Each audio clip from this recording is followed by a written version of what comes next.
So hello everyone, welcome to Utpal Chemistry. I hope তোমালোকৰ মই যোৱাকালি এটা তেজপুৰ ইউনিভাৰ্চিটিৰ প্ৰিপাৰেচন কেনেকৈ কৰিব লাগে তাৰ ওপৰত মই কোৱেশ্চন তোমালোকৰ এটা strategy video not like strategy video মই এটা দিছিলো হেতু বহুতে চাইছা ওকে ঠিক আছে যদি সোৱা নাই ডেসক্ৰিপচনত লিংক থাকিব তোমালোকে চাই লবা ঠিক আছে সো আজি মই কি কৰিছো ফিজিক্যাল কেমিষ্ট্ৰিৰ আজি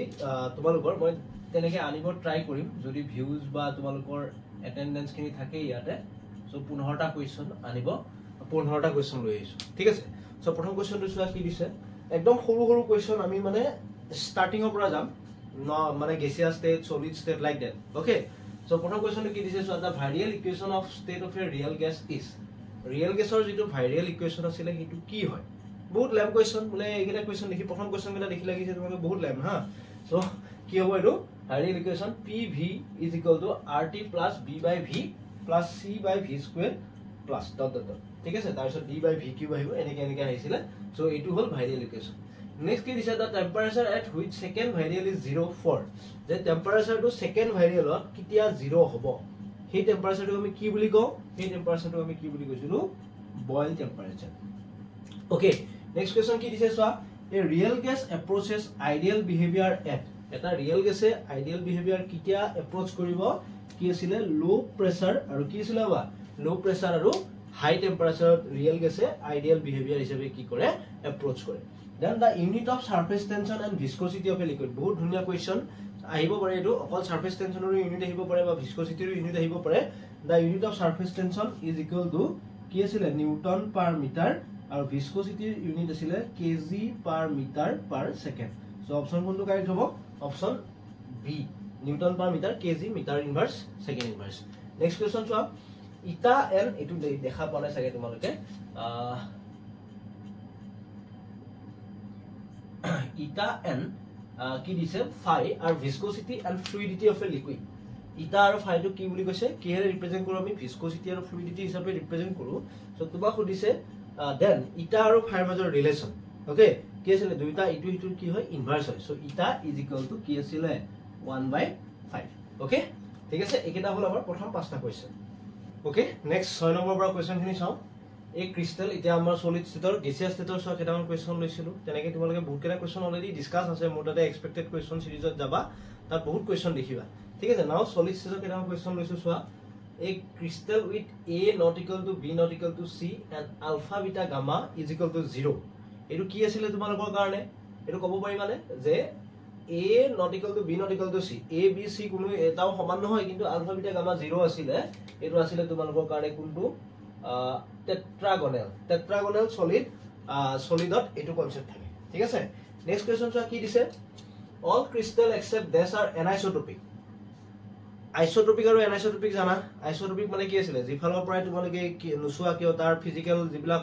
ক্যাৰেক্টাৰ আছিল গোটেইবিলাক সেম থাকে কিন্তু এনাইসোট্ৰপিক মানে কি আছিল বেলেগ হয় ইফালৰ পৰা যদি সোৱা ইফালৰ পৰা সোৱা x axis y axis z axis বেলেগ হ'ব সো এনাইসোট্ৰপিক গোটেইবিলাকে এনাইসোট্ৰপিক কিন্তু এটা আছিল আইসোট্ৰপিক দ্যাট ইজ তোমালোকৰ কাৰণে কোনটো হয় কিউবিক টো তোমালোকৰ anisotropic in nature next question সোৱা the crystal plane for which interplanar spacing DHKL a/√12 is মানে DHKL a/√12 কিতিয়া হ'ব সো আমি ফৰ্মুলা কি জানিছিলো DHKL = a/√কি আছিল h² + k² + কি আছিল বাবা l² আছিল হয় আমি এই বস্তু জানো সো ইয়াতে যদি কৰা তোমালোকে কিমান হ'ব 1² + 1² 1² + 1² = কিমান হ'ব 2 ইয়াতে যদি সোৱা 1² 1² 1² 3 ইয়াতে যদি সোৱা 2² 2² 1² 4 4 8 9 আৰু এটো যদি সোৱা 2² 2²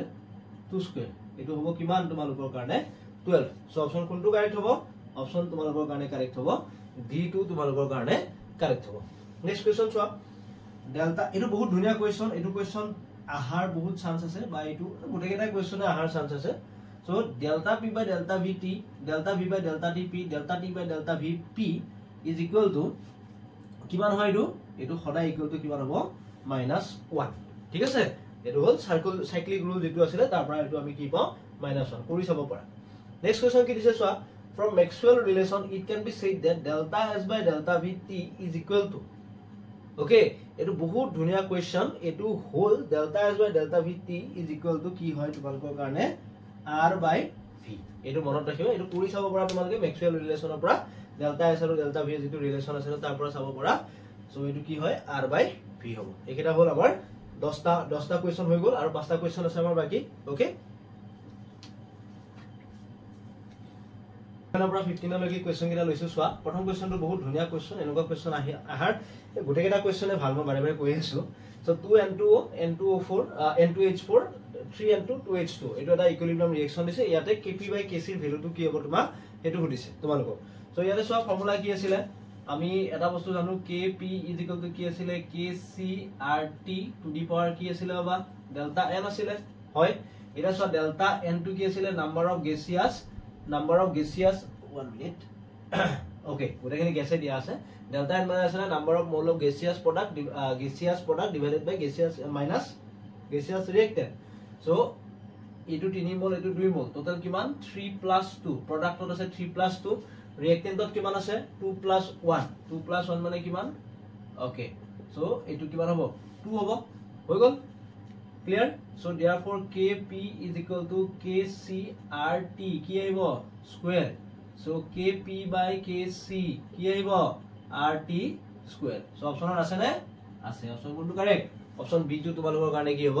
কাৰেক্ট হ'ব next question চোৱা overall order of the reaction এই ৰিঅ্যাকশনটোৰ তোমালোকৰ ৰেট ইকুৱেশনটো দিয়া আছে so তোমালোকক কি হৈছে overall order টো সুধিছে so overall order আমি কেনেকৈ উলাব পাৰো overall order টো সোৱা ইয়াতে দিয়া আছে কিমান যোগ কৰি দিলে হল 2 প্লাস কিমান 3/2 minus half so 2 2 ইয়াতে 4 আহিব ইয়াতে 3 ইয়াতে -1 6/2 is equal to 3 মানে overall order কিমান আহিব overall order আহিব 3 next question সোৱা if ea is equal to 0 then k equal to বহুত ধুনিয়া কোৱেশ্চন আমি কি পাইছিলো k is equal to a e to the power minus ea by rt so ea যদি তোমালোকৰ 0 হয় k is equal to কি হ'ব a e to the power এই গুটেখিনি বস্তু 0 হৈ যাব so k is equal to কি হ'ব a আৰু a টোক আমি কি নাম দিছিলো বাবা a টোক আমি নাম দিছিলো কি আছিল ফ্ৰিকুৱেন্সি ফেক্টৰ so অপচন কোনটো কাৰেক্ট হ'ব অপচন c টো তোমালোকৰ কাৰণে কি হ'ব কাৰেক্ট হ'ব নেক্সট কোৱেশ্চন চোৱা for a zero order reaction a to product t half is proportional to formula কি আছিল t half for proportionality concentration লগত এটা ফৰ্মুলা আছে t half n - 1 so ইয়াতে কি আহিব জিরো অর্ডার বুলি কৈছে n equal to কিমান হ'ব 0 হ'ব so t half is proportional to 1 by concentration of a minus 1 a to ওপৰত যাব a to the power 1 so option কোনটো আহিব অপচন a to তোমালোকৰ কাৰেক্ট হ'ব আৰু ফৰ্মুলাটো তোমালোকে বুধহয় জানাই কি আছিল t half is equal to কি আছিল a naught by 2k okay ঠিক আছে নেক্সট তো সোৱা which reaction is pseudo unimolecular ইহতৰ ভিতৰত কোনটো ৰিঅ্যাকশন কি হয় pseudo unimolecular কৰিছে H2 + Cl2 2HCl ইয়াতে 1 মোল ইয়াতে 1 মোল এটো কিমান কি মলিকুলাৰ হ'ব এটো হ'ব তোমালোকৰ কাৰণে কি মলিকুলাৰ ক'ব পাৰিবানে এটো হ'ব বায়মলিকুলাৰ এটোত 1 মোলে ৰিঅ্যাক্ট কৰিছে এটো হ'ব কি দ্যাট ইজ নৰমালি এটো ইউনিমলিকুলাৰে হয় ঠিক আছে next so acid hydrolysis of ester acid hydrolysis of এস্টাৰত কি হয় CH3 মই সাপোজ এটা এস্টাৰ লৈছো দেন হাইড্ৰোলাইসিস কৰিছো H2O + H পজিটিভ এনেকে যদি কৰো অকল ইয়াৰ কনসেন্ট্ৰেচনৰ ওপৰতে ডিপেন্ড কৰিছিল বিকজ একেটা তোমালোকৰ কি হয় একেটা তোমালোকৰ বহুত বেছি থাকে এটা মোল নাম্বাৰ অফ মোল তুমি ক্যালকুলেট কৰিব নোৱাৰা সো দ্যাটস ওয়াই ইটু হ'ব এই ৰিঅ্যাকশনটো কি আছিল তোমালোকৰ কাৰণে pseudo unimolecular সো অপচন কোনটো কাৰেক্ট হ'ব অপচন তোমালোকৰ কাৰণে কাৰেক্ট হ'ব অপচন বি টো তোমালোকৰ কাৰণে কাৰেক্ট হ'ব সো আই হোপ এই কোৱেশ্চন এটা অলপমান হলেও তোমালোকৰ মাইন্ডটো ৰিফ্ৰেশ কৰিছে মানে ৰিফ্ৰেশ নহয় মাইন্ডটো ৰিভাইজ কৰিছে সো এনেকুৱা ধৰণৰ কোৱেশ্চন ফিজিক্যাল কেমিষ্ট্ৰি সৰু সৰু কোৱেশ্চন পাবও পাৰা এটা দুটা question so that's why I am making this video so next কেনেকুৱা ভিডিও লাগিব ইনঅৰ্গানিকৰে লাগিব না ফিজিক্যাল অৰ্গানিকৰে লাগিব তোমালোকে মোক জনাবা মই এনেকে পাইলে 15টা কোৱেশ্চন বৰ্ডত আনিব ট্ৰাই কৰিম ঠিক আছে so thank you so much for watching আৰু যদি ভিডিও চেনেলটো নতুনকৈ আহিছা চেনেলটো সাবস্ক্ৰাইব কৰিবা আৰু পাইলে তোমালোকৰ লগৰ যি সকলে একেলগে প্ৰিপেয়াৰ কৰি আছে সেই সকলকো তোমালোকৰ বিএসসি মেথছ বিলাকক সকলোকে শেয়াৰ কৰিবা ঠিক আছে so thank you so much for watching